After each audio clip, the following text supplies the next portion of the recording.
So the next asymmetrical forward fold, seated forward fold in the primary series is Mukaikapada Paschimottanasana.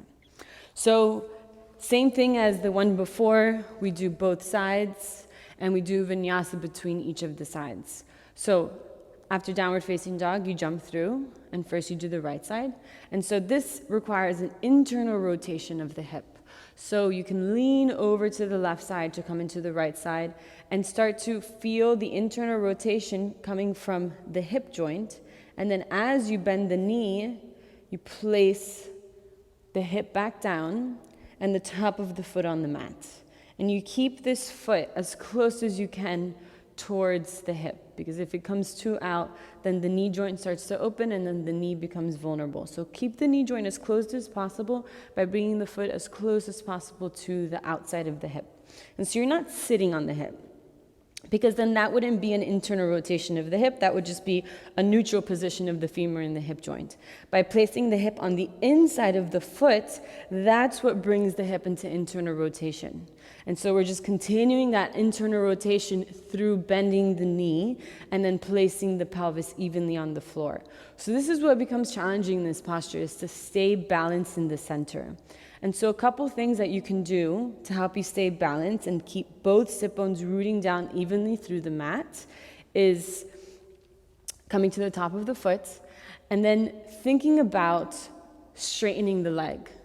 So obviously you're not going to straighten the leg because the floor is in the way, but if you think about straightening the leg by pressing the top of the foot into the mat, that can help stabilize you. And it's a stabilization that you feel from the inside. And that helps you to take any leaning that's happening over to the left and kind of come back in towards the center. Good. Depending on how deep you are into that may or may not work. So just play around with that. Another thing to do is really stabilize through this left leg or the straight leg and finding that internal rotation. So not letting the leg splay out to the side, but drawing it in and feeling that engagement through the inside of the leg. So you're kind of drawing in towards the center.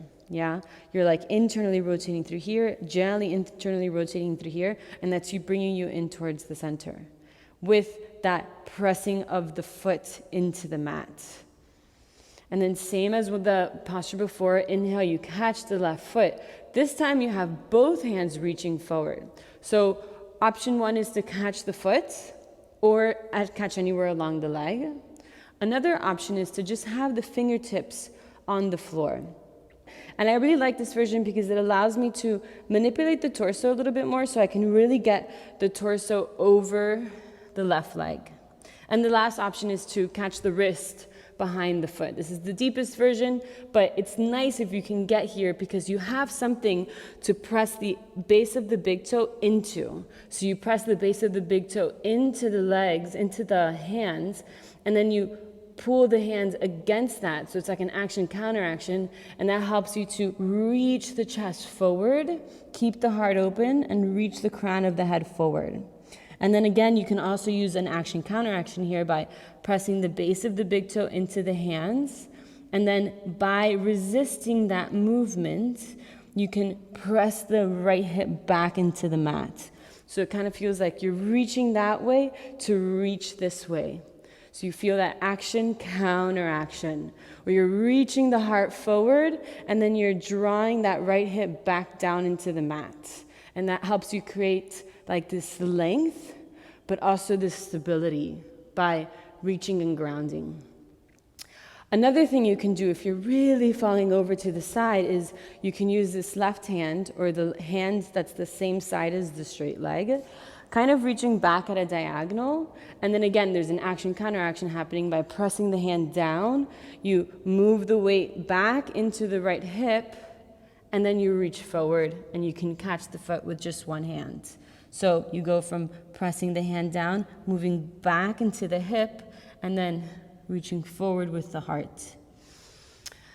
And one last option, if there's a lot of pressure in the knee, you can move the knee out to the side a little bit. If you feel no pressure in the knee, then I encourage you to try to bring the knee in towards the center as much as possible so you can feel that internal spiraling towards the middle, but not a problem if you need to open it a little bit to alleviate some pressure in the knee, or you could always just sit on a block. And that alleviates a lot of pressure in the knee joint. Yeah?